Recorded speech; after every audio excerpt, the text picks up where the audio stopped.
আলহামদুলিল্লাহ, কত সুন্দর রান্না হয়ে গেছে। হাই গাইস, সবাই কেমন আছেন? আজকে আমি রান্না করব রেস্টুরেন্ট স্টাইলের চিকেন কারি।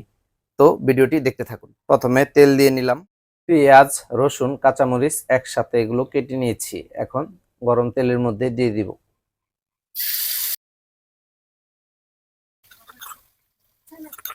দিয়ে দিব মরিচের গুঁড়া, হলুদের গুঁড়া, তারপর দিয়ে দিলাম লবণ, লং, এলাচ, দারচিনি, গরম মশলা। তারপরে দিয়ে দিব এখন মাংসগুলো।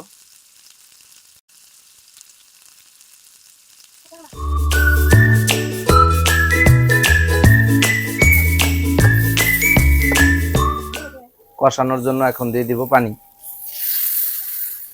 এখন দিয়ে দিব ঘরে তৈরি সিক্রেট একটি মশলা।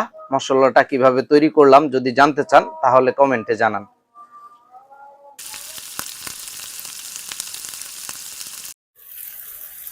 আলহামদুলিল্লাহ, কত সুন্দর রান্না হয়ে গেছে। খেতে খুবই সুস্বাদু হবে।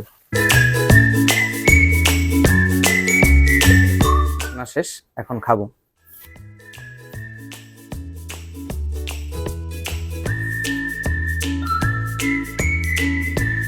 বিসমিল্লাহ। খুবই টেস্টি।